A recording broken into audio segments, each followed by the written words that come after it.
Yo les gars, yo tout le monde, je suis super heureux de vous retrouver pour cette toute nouvelle vidéo. Et dans cette vidéo, je vais vous dire selon moi quelles sont les 5 meilleures espèces pour commencer dans l'élevage de fourmis quand on est débutant. Avant que la vidéo, n'hésite pas de ton côté à t'abonner à la chaîne, ça fait juste trop plaisir les mecs. Et je vous laisse avec la vidéo, allez, à toutes. Donc pour moi, la première espèce qui est hyper importante et qui est très facile, c'est la base. Vous avez sûrement dû la reconnaître avec la tête rouge, les mecs, c'est tout simplement les Messor barbarus. Donc tout simplement, c'est une super espèce pour commencer, parce qu'elle ne subit pas énormément le stress, elle pardonne plutôt les erreurs au niveau des débutants. C'est plutôt une fourmi qui a une grande taille, qui est pas trop agile, donc par exemple, qui est aussi très active. Mais ce qui est super impressionnant à voir avec ça, c'est la tête des majors et la coloration. Donc franchement, je vous recommande vivement, le développement est assez rapide, donc franchement, vous inquiétez pas.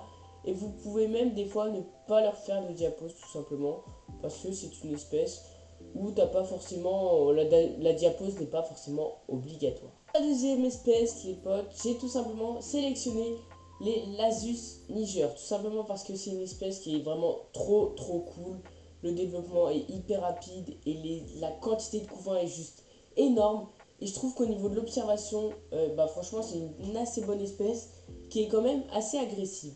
Donc voilà, franchement, je l'ai mis dans le classement. Et parce que, voilà, le petit bémol avec cette espèce, selon moi, c'est qu'il faut faire une diapose.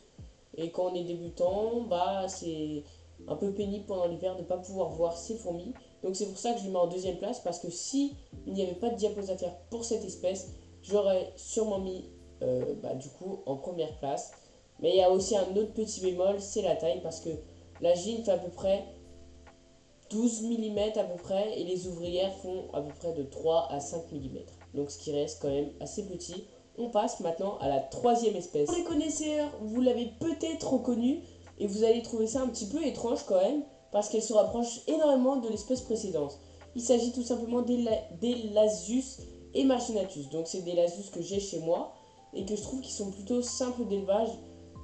Je trouve que le développement est un petit peu plus long quand même que les Lasius niger, mais par contre la coloration est vachement plus belle, avec un petit peu ce marron brunâtre qu'on retrouve vers le thorax et chez la reine et chez les ouvrières plus tard. Donc j'ai mis cette espèce en troisième position parce que ça ressemblait beaucoup, mais le problème c'est que le développement est un peu plus long et que tout simplement il y a aussi besoin d'une diapose et tout. Donc c'était à peu près la même chose, mais il y avait juste la coloration qui variait et aussi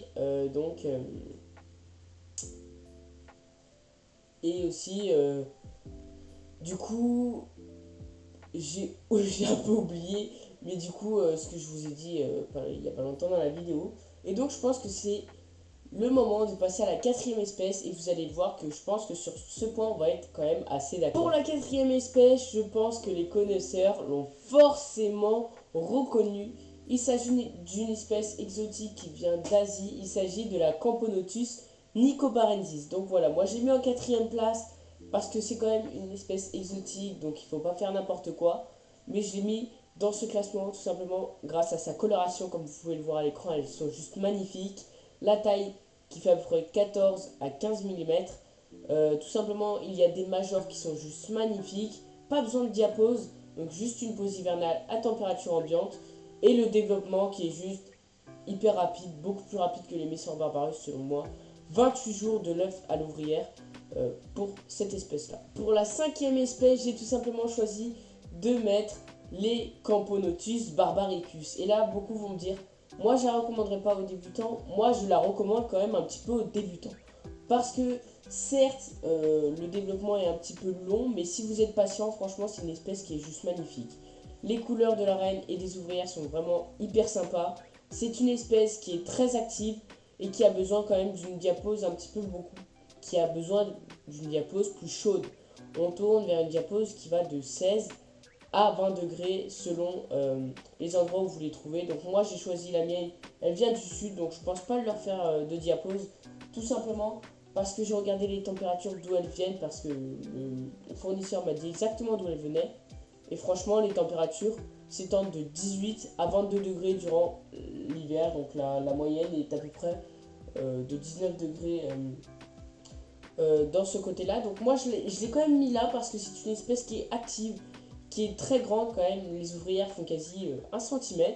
L'arène fait 16 à 18 mm, donc c'est vraiment géant, c'est super bien. La coloration, comme j'ai dit avant, elle est top. Et franchement, c'est vraiment une superbe espèce dans le temps. Quand les colonies commencent à être assez populeuses, vous avez des soldats qui sont hyper mastoc. Et ça, franchement, c'est super bien pour l'observation.